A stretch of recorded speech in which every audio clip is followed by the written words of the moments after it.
There is a moment when attraction forms long before you decide anything. Before preference. Before values. Before intention. Your body leans forward while your mind is still pretending to evaluate. You tell yourself you're choosing carefully, but something has already chosen for you. Not consciously, not logically, and often not in your best interest. Most people never notice this moment. They only notice the aftermath, confusion, desire, fixation, disappointment. They assume attraction is about beauty, chemistry, or chance. But what's really happening is quieter and more unsettling. Attraction is not a feeling you generate. It is a signal you receive. And it is telling you something about yourself that you may not want to hear. Welcome to Mind Echoes. We upload thoughtful videos every day.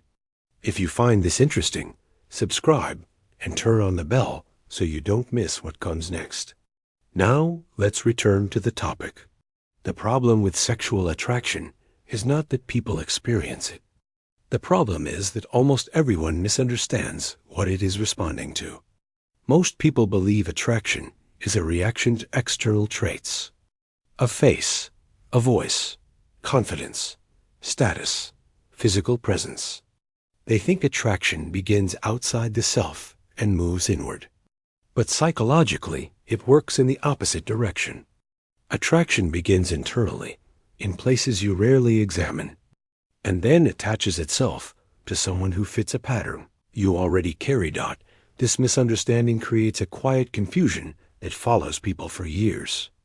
They don't know why they are drawn to certain individuals, even when those individuals repeatedly cause discomfort, imbalance, or loss of control. They don't know why attraction fades when safety appears, or why desire intensifies when distance, unpredictability, or emotional risk enters the picture. They label this as bad luck or poor judgment, but that explanation is too shallow to be useful. The deeper issue is that sexual attraction is not primarily about pleasure or reproduction. It is about identity regulation. It is a psychological mechanism that pulls you toward experiences that confirm, challenge, or stabilize how you unconsciously see yourself. When people say, "I don't know why I'm attracted to them," they are often closer to the truth than they realize. The reason is not available to conscious awareness without effort. Another misunderstanding is the belief that attraction reflects who you want to be with. In reality, attraction often reflects who you are trying to resolve. Unfinished emotional patterns, unresolved power dynamics, early relational imprints, and suppressed traits all influence who feels magnetic to you. Attraction is not random. It is patterned.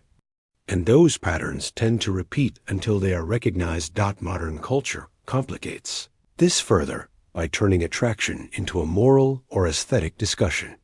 People are encouraged to justify attraction as preference, compatibility, or values. But attraction does not care about your stated values. It responds to tension, polarity, and unconscious recognition. This is why people can feel strong desire for someone who contradicts their beliefs or long-term goals. The nervous system is responding to something older and deeper than rational choice. The result is a persistent internal conflict. People feel pulled toward what destabilizes them while consciously wanting stability.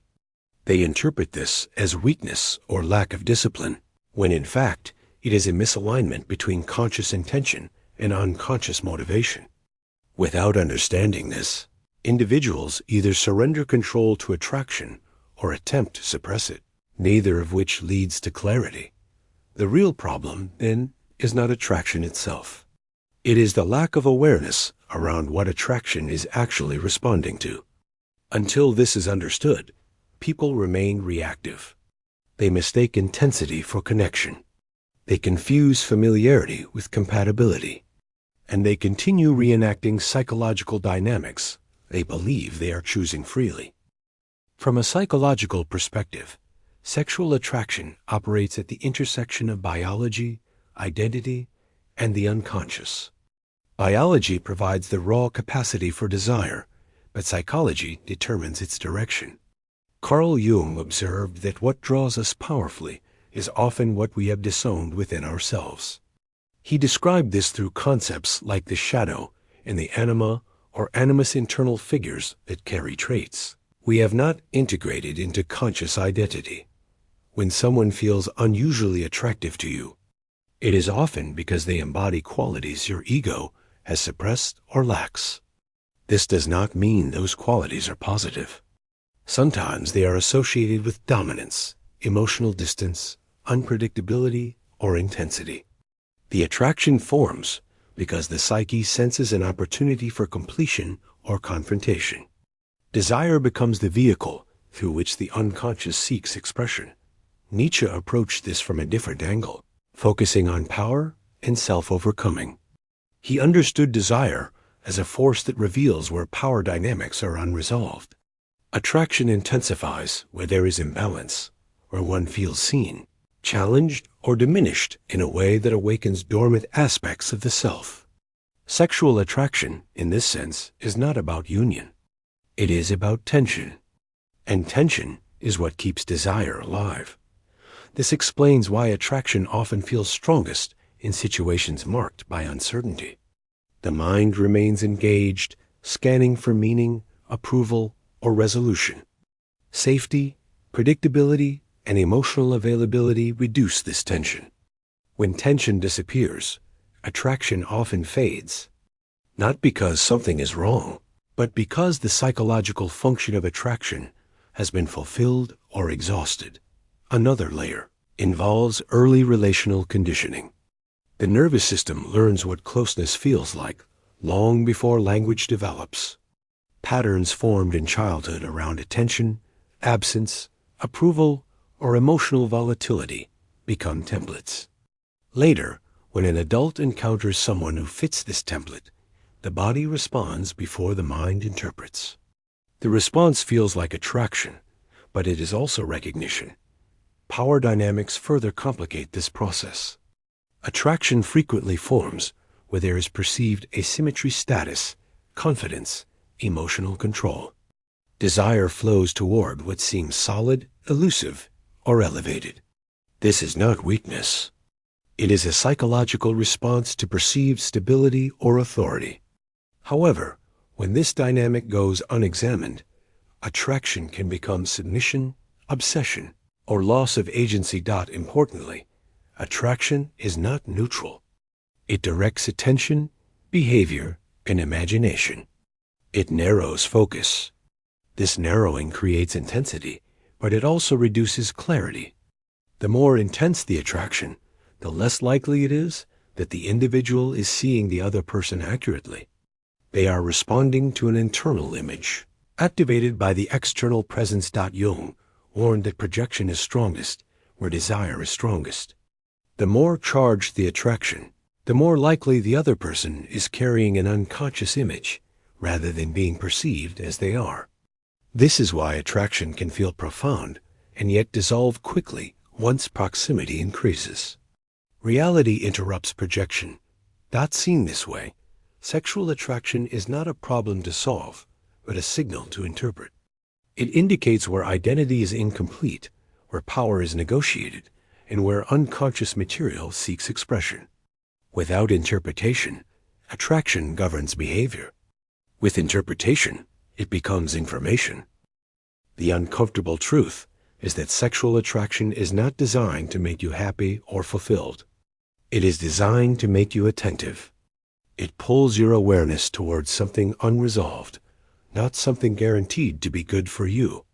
This is why following attraction blindly often leads to repetition rather than growth. Another truth people resist is that attraction often decreases as self-understanding increases. As unconscious material becomes conscious, the psyche no longer needs intensity to communicate. Desire becomes quieter, more selective, less urgent. Many interpret this as loss of passion, but it is often a sign of integration. It is also uncomfortable to accept that. Attraction is not a reliable indicator of compatibility. Compatibility involves shared values, emotional regulation, and mutual respect. Attraction involves tension, recognition, and projection. The two can coexist, but they are not the same. When people confuse them, they expect desire to do the work of structure and stability, which it cannot do. There is also the truth that attraction can be manipulative without intent. When one person unconsciously represents authority, distance, or approval, the other may feel compelled to seek validation. This dynamic can feel romantic, but it is rooted in power imbalance. Recognizing this does not remove attraction immediately, but it changes how it is held.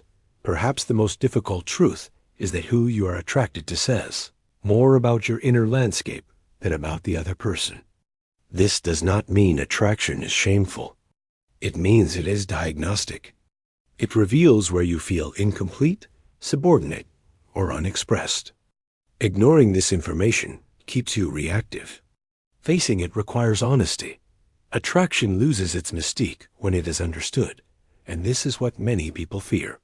They prefer the illusion of fate or chemistry to the responsibility of self-examination. But understanding attraction does not eliminate desire. It refines it. It returns choice to the individual. The first shift is to slow down your interpretation of attraction. Notice the sensation without immediately attaching meaning or intention to it. Attraction does not require action. Observing it without movement creates space for understanding. The second shift is to examine patterns rather than individuals. Ask yourself what qualities repeatedly draw your attention across different people. Emotional distance, intensity, control, unpredictability, warmth. Patterns reveal more than single experiences. The third shift is to separate intensity from value. High intensity feels meaningful, but meaning is not measured by emotional charge. Learning to tolerate lower intensity connections allows different forms of intimacy to emerge. The fourth shift involves reclaiming projected traits. When someone feels attractive because they seem confident, grounded, or free, consider how those qualities exist undeveloped within you. Attraction often diminishes when those traits are integrated internally. Finally, develop comfort with ambiguity. Not every attraction needs resolution. Some are messages, not invitations. Allowing attraction to exist without ownership or pursuit builds psychological autonomy. These shifts do not suppress desire. They reposition it. Attraction becomes a source of information rather than a directive. This restores agency without denying the reality of the experience. Sexual attraction will likely always feel mysterious, but it does not have to remain unconscious. When you stop asking who you are attracted to and begin asking what is being activated within you, the experience changes. It becomes quieter, less urgent, more precise. You may still feel drawn to certain people. That does not disappear overnight, but the draw loses its power to override judgment. It no longer feels like something happening to you. It becomes something happening within you. At that point, attraction stops being a force that moves you blindly and becomes a mirror that reflects you accurately. What you do with that reflection is not predetermined. There is no correct outcome. Only awareness. And awareness, once established, does not shout. It watches. It waits. And it leaves you alone with a clearer understanding of yourself than you had before.